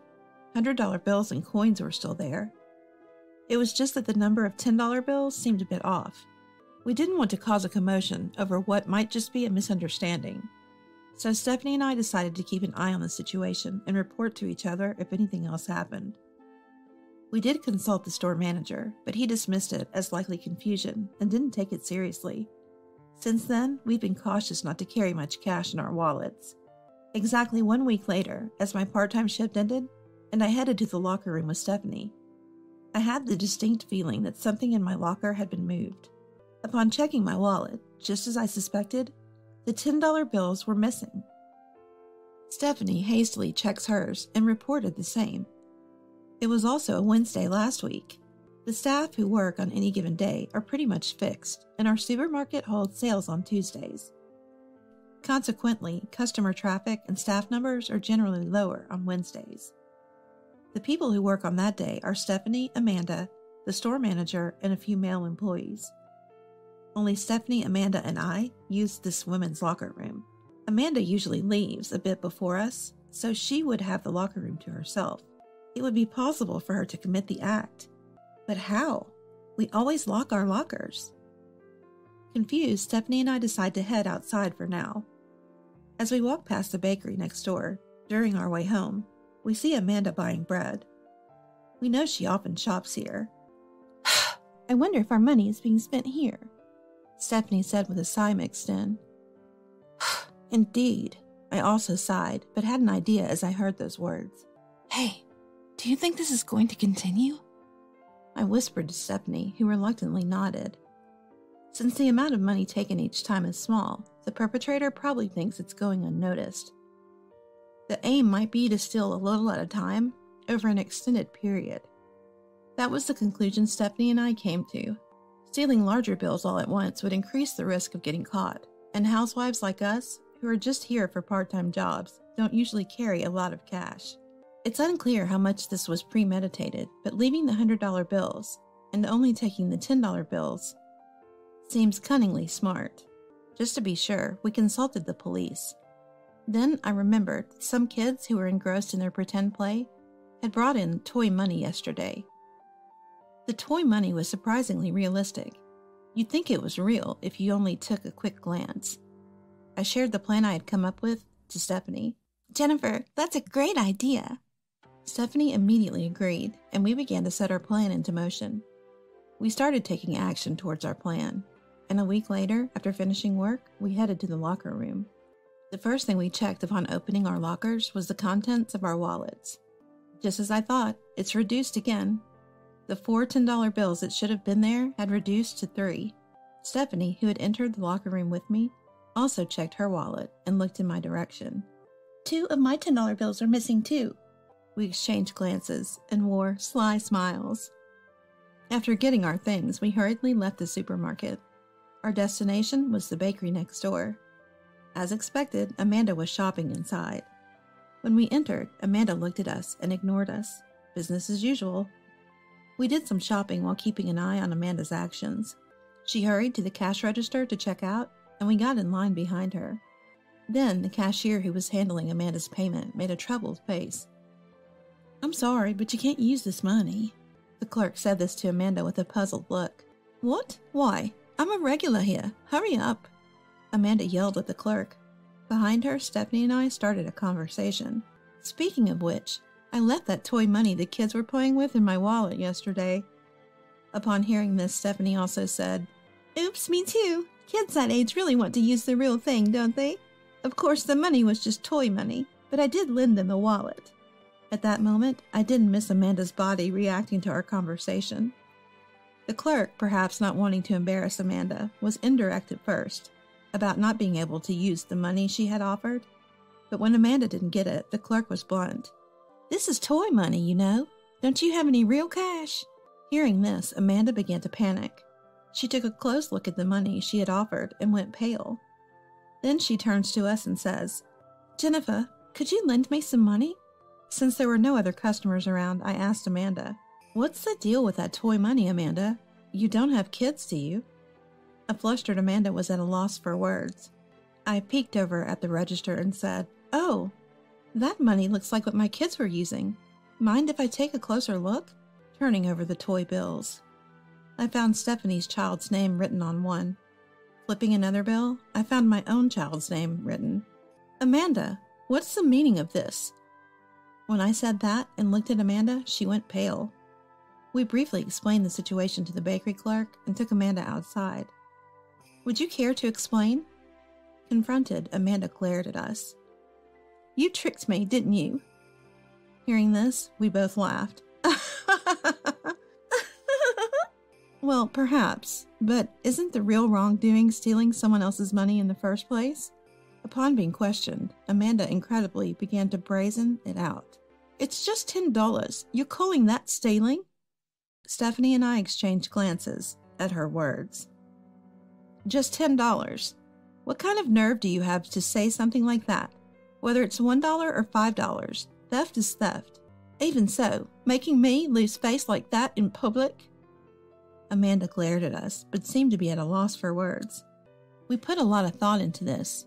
At first, we thought maybe we were mistaken about the contents of our wallets. But both Stephanie and I noticed similar things happening multiple times, and they always coincided with days you'd come into work before leaving early. So we thought something was up. We noticed that you always shop at this bakery on your way home, and since they only accept cash, we put toy money in our wallets. We didn't think you'd actually try to use it without noticing. We thought you'd realize and stop stealing, but that wasn't the case. At my words, Stephanie also laughed. Amanda glared at us, but seemed at a loss for words. I continued. "When we first noticed, we spoke to the manager, but he brushed it off as a misunderstanding. That seemed odd to us. Is he an accomplice?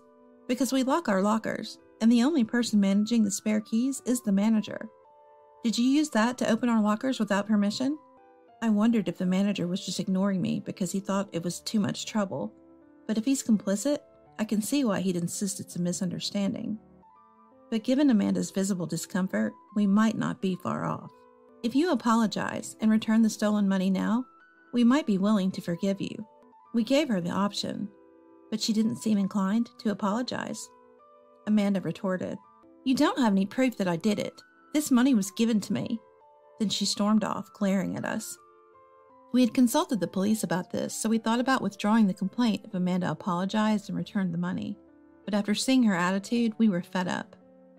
Moreover, the money exchange at the bakery could serve as solid proof, and yet she claimed it was given to her.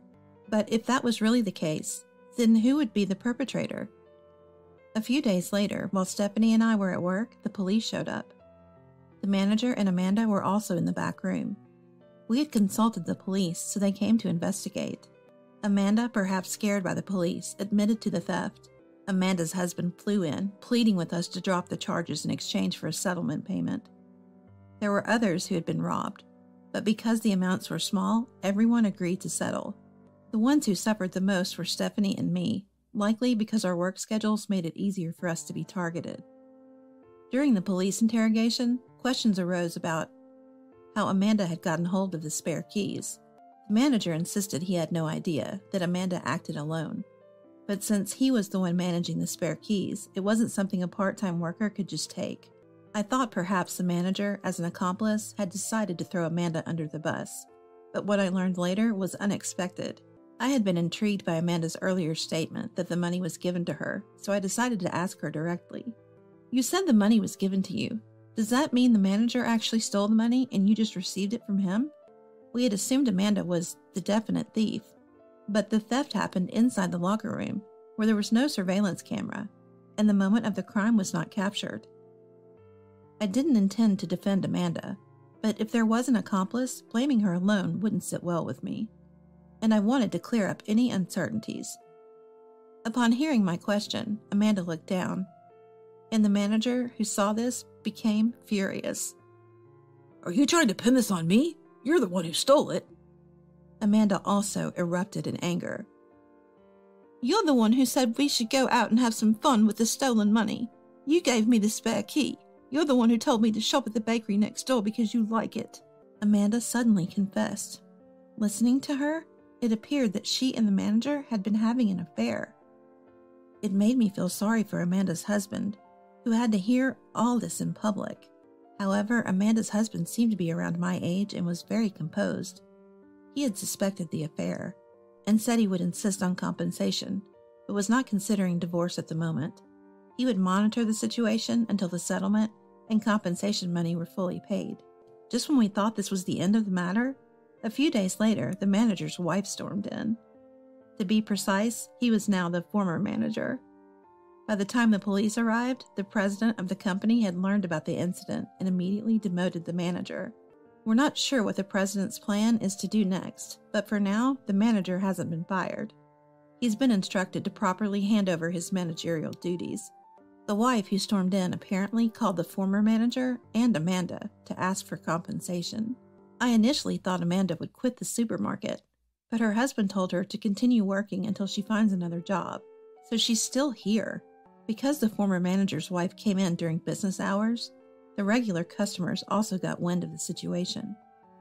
Plus, she also explained the situation to the couple who run the bakery next door, so the rumor has spread there as well. Amanda and the former manager have become somewhat infamous. Eventually, Amanda found the situation too uncomfortable and ended up quitting. According to the part-time staff network, someone spotted her working at a restaurant near the next station over. The former manager is still showing up for work as he is in the midst of handing over his responsibilities, but he looks worn out, presumably due to the unfolding divorce proceedings. Rumor has it he'll quit once the handover is complete, so we'll likely only see him for a few more days. We've received the settlement money, and it's a relief to know we weren't wrong in our suspicions. I have to thank the kids for playing pretend. It gave me the idea for the sting operation. To show my gratitude, I'll stop by the bakery next door today and buy the kids' favorite bread to bring home. Claiming allergies as an excuse for pickiness isn't good. I wonder if it's because your parents didn't take proper allergy precautions when you were little. Sneered my mother-in-law, glancing back and forth between me and Dad, mocking my sister. Then, as if suddenly remembering, she raised her voice in an exaggerated tone. She can't quite cook or clean well enough. Maybe she wasn't properly taught. She's pretty, but it's a shame about those things, she said, looking at my sister's husband for agreement. He too was smirking nastily. They can laugh now, but only for a moment. After angering us, the mother-in-law will lose everything. My name is Angelia. I'm 28, single, living alone, and actively working as an office employee. It's about time to consider marriage, but I'm enjoying work and don't have a specific partner, so I think it's still a way off. It was then I heard about my sister's marriage. My family consists of my self-employed local father, housewife mother, and my sister Eleanor, who is 3 years younger, a family of 4. Dad adored us sisters and let us do as we pleased. Mom always watched us and Dad with a smile, and I think we were a picture-perfect happy family.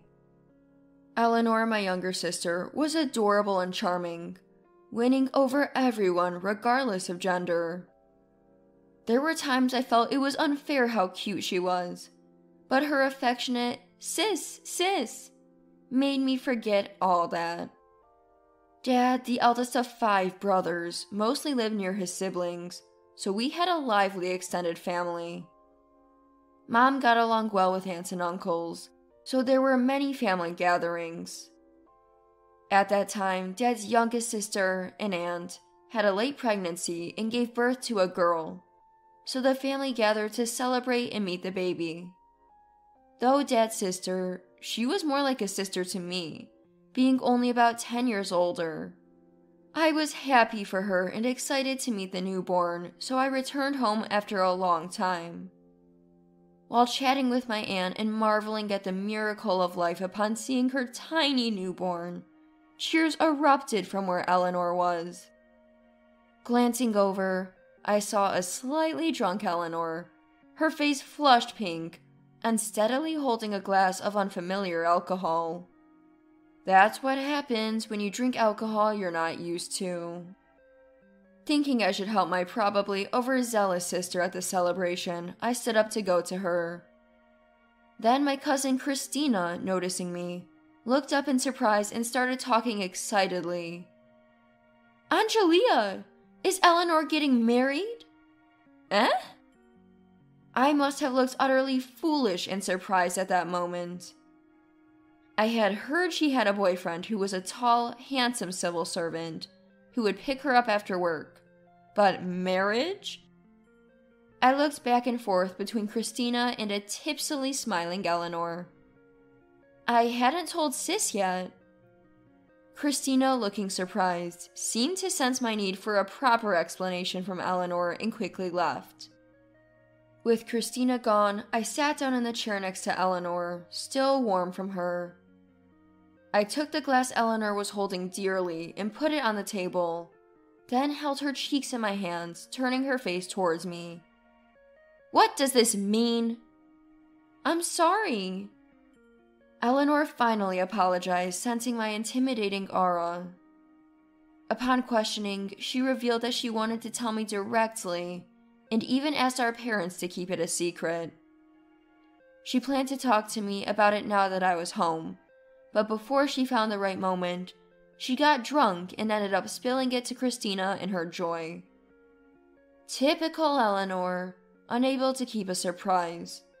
But somehow that was endearing too. As I listened, I stopped caring about being kept in the dark and went around telling everyone, including the part about it being a secret. The relatives all laughed, saying that's so Eleanor. There's one more thing I haven't told Sis. More? I don't think there can be anything else. Go ahead, tell me, I asked gently. Eleanor, relieved, began. When I marry, I'll have to move in with Jeffrey's parents next month. Jeffrey was Eleanor's boyfriend, now her husband. I was genuinely surprised by this sudden news. Living with his parents? Are you sure it's okay?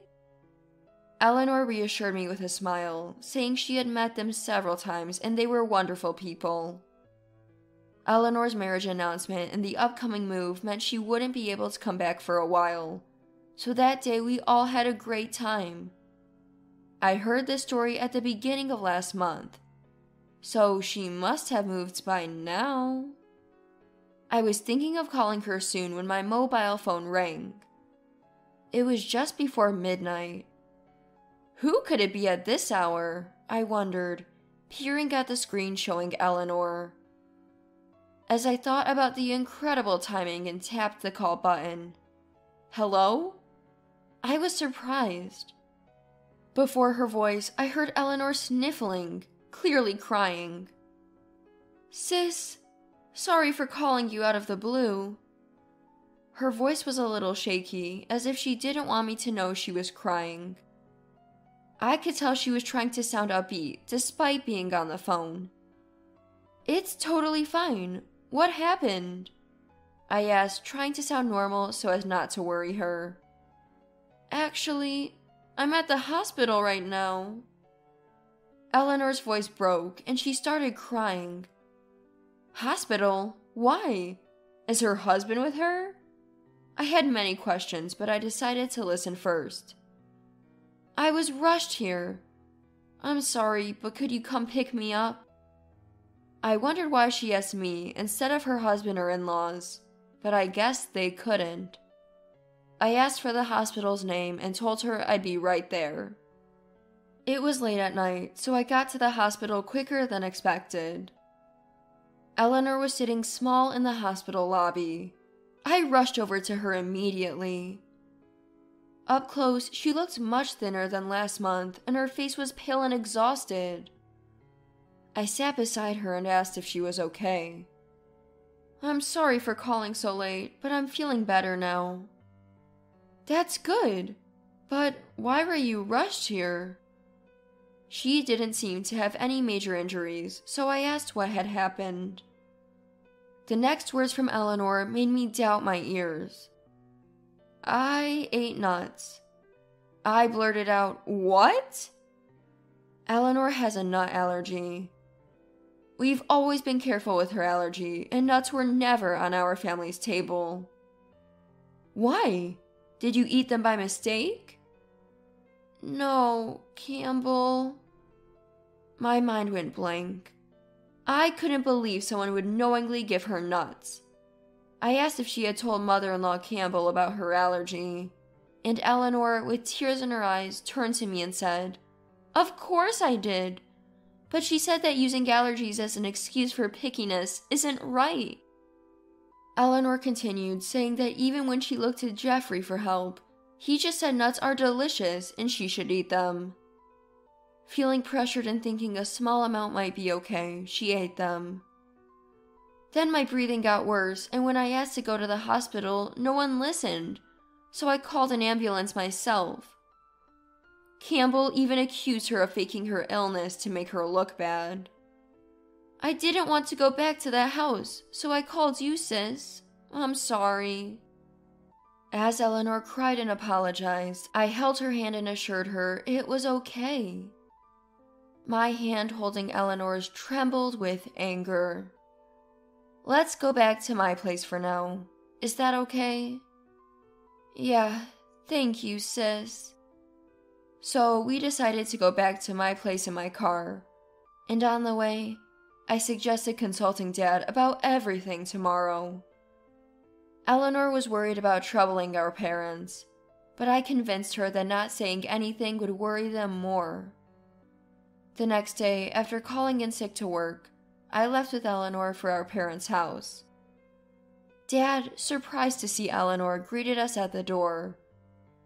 Sensing something was wrong from Eleanor's condition and my serious face, Dad quickly let us in. After telling Dad everything, he muttered a quiet acknowledgement, having listened silently. "Are you feeling better now? Stay home and rest today," he said. Eleanor nodded and Dad gave her a comforting smile. Then, turning to me, he said he needed to talk. "Angelia, are you off work today?" "Yes, but why?" He wanted me to accompany him to get Eleanor's things, reasoning that there might be female-specific items she'd need. Of course, I agreed to go with Dad. To Eleanor, who looked a bit worried, I said, "Don't worry. You look pale, so rest and eat Mom's cooking, okay?" Eleanor smiled weakly, understanding. While I was worried for her, I got into Dad's car and we headed for Eleanor-in-law's house. The car ride was mostly silent, but I could tell Dad was quietly angry. Arriving at the in-laws, we rang the doorbell and Jeffrey came out. "Sister-in-law? And Marcus too?"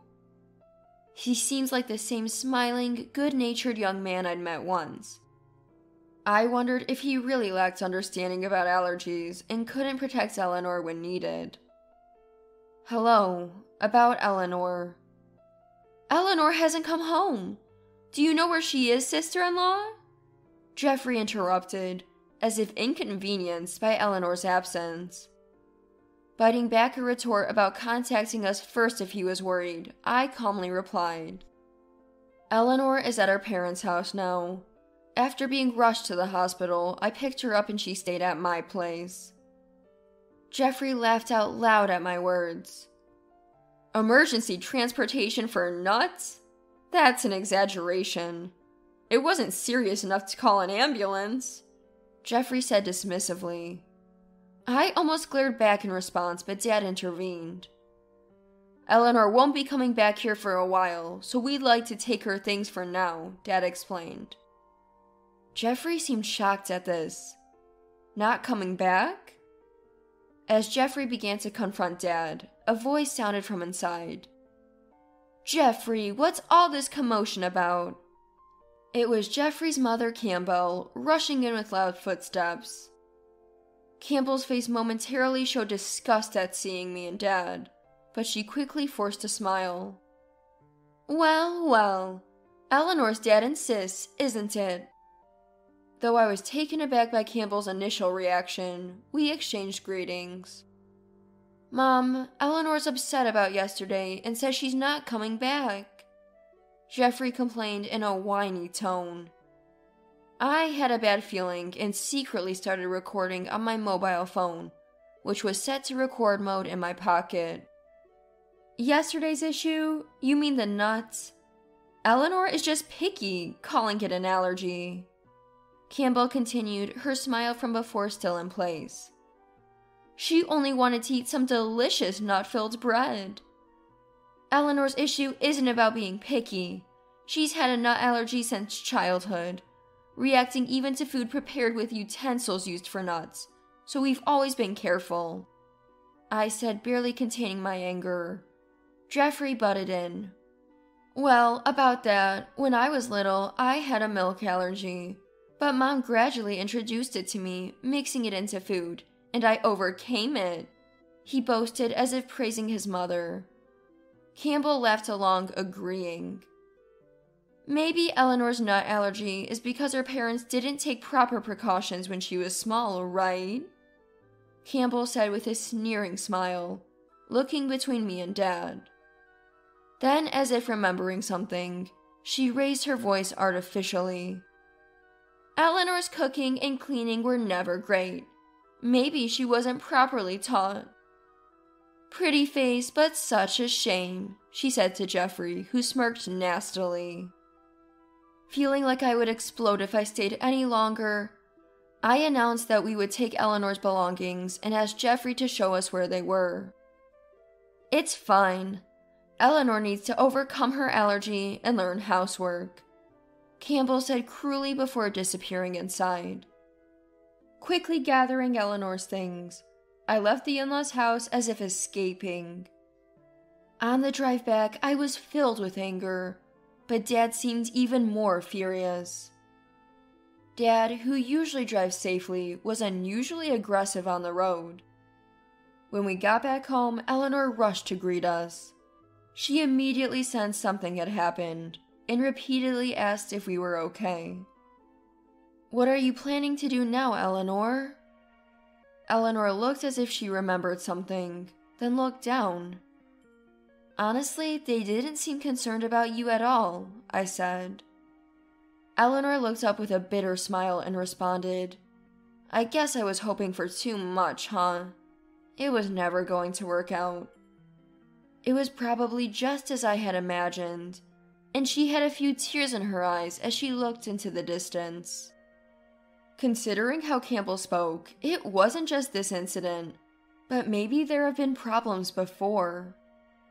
They threw away my food because it was too flavorful, and they spilled drinks on areas I just cleaned, she said. It was as awful as I had feared, almost too painful to hear. But I always thought we'd understand each other someday. Seeing Eleanor's tired smile made me realize how much she had endured. But after this, I realized we'll never understand each other. I think I want a divorce, she said, almost relieved. Dad nodded deeply, acknowledging her strength. You've done well so far. Leave the rest to me, he said. Eleanor and I were surprised and looked at Dad, who had a mischievous smile as if he had a plan. A few days later, Dad said we were going to pick up Eleanor's furniture, and we drove to her in-laws' house. Hey, won't we need more than 3 people to move the furniture? Dad laughed heartily. Don't worry, I've arranged everything. I wondered what he meant, but trusted Dad's assurance. As we arrived at the in-laws' house, apprehensive about meeting them again, cars started pulling into the parking lot, one after another. The rural home had a spacious parking area, quickly filling up.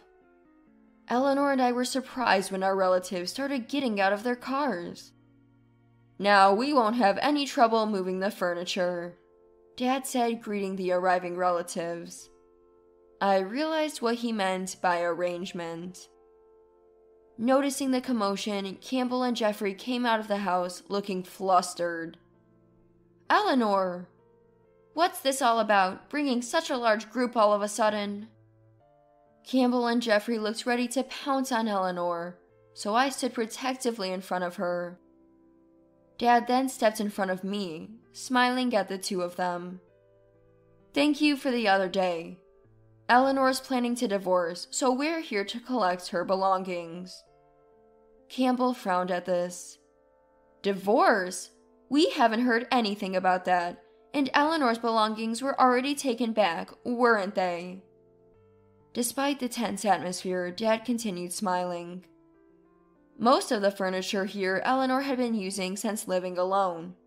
We've brought about 23 relatives to help move it. With that, Dad gestured to our relatives, who started entering the house. Jeffrey tried to stop them, but ended up following them inside. Remaining outside were me, Eleanor, Dad, Campbell, and 2 others. This is a lawyer, and this young lady is Christina, a cousin of the 2. A cousin? What does she have to do with this? Campbell scrutinized Christina from head to toe and scoffed. She's just a child. Indeed, Christina was still a college student. While I wondered why Christina was here, she began to speak. I study law at university. After hearing Uncle's story and Angelia's recording, I came because Campbell could potentially be a criminal. Christina spoke calmly. Indeed, she was smart in studying law. Forcing someone to eat something knowing they have an allergy carries criminal liability. Campbell laughed dismissively. You're just a student, not a professional. I can't take you seriously. She covered her mouth, trying to hide her smirking expression. Christina remained unfazed, continuing in the same tone. Expecting such a response, I invited a professional lawyer, not just an amateur. Campbell seemed to have forgotten about the lawyer's presence until then. Upon realizing, she finally looked at the lawyer. This case could involve compensation in the divorce proceedings, and of course, the divorce will go through, the lawyer said. Hearing this, Campbell's face turned increasingly pale. She rushed to Eleanor and grabbed her hand. Eleanor, you're not really planning to divorce, are you? I've been so worried about you since you fell ill. Let go of me. Eleanor interrupted Campbell's words and shook off her grip. It was unusual for the always smiling Eleanor to glare at Campbell. When I collapsed, not a single one of you cared, just eating away as if I wasn't even there. I will proceed with the divorce and claim compensation in the court, Eleanor declared firmly. Just then, Jeffrey's cry came from inside the house. Mom, all the furniture in the house is being stolen! Eleanor exclaimed in disbelief. Stolen? You're the one who brought all my furniture here without asking, claiming it was new. I bought that furniture with my own money. Campbell grabbed Jeffrey's arm to stop him from retorting. I overheard her whispering to Jeffrey about the presence of the lawyer. Thanks to our relatives' efficient work, the furniture moving was already completed. Dad, after thanking them, turned to a pale-faced Campbell and Jeffrey. We've collected all the belongings, so we'll be in touch through the lawyer. As we turned to leave, Dad paused and looked back at Campbell. There have been cases where forced ingestion of allergens led to death. It's fortunate that didn't happen to Eleanor or Jeffrey when he was young. His smile was there, but his eyes were not. We all got into the car. At first there was silence, but then Dad broke it with laughter. The looks on their faces were priceless. Seeing Dad's genuine smile, which I hadn't seen in a long time, Eleanor and I started laughing too, and the 3 of us laughed all the way home. It was a moment of true laughter after a long time. Eleanor's divorce was officially finalized later. The in-laws' house was left empty after we removed Eleanor's furniture. They had sold their original furniture, expecting to use Eleanor's, and squandered the money from that sale. With no savings left, the in-laws' house quickly became known in the area for their harassment of Eleanor and moved away, almost fleeing. Campbell and Jeffrey reportedly work all day to pay off the compensation and cover moving and furniture costs. Eleanor's health is slowly improving, and she is staying with me until she finds a new place. living with Eleanor again after years. I sometimes find it noisy, but also comforting to return home to someone. Laughing together just like old times, I'm enjoying every day with Eleanor.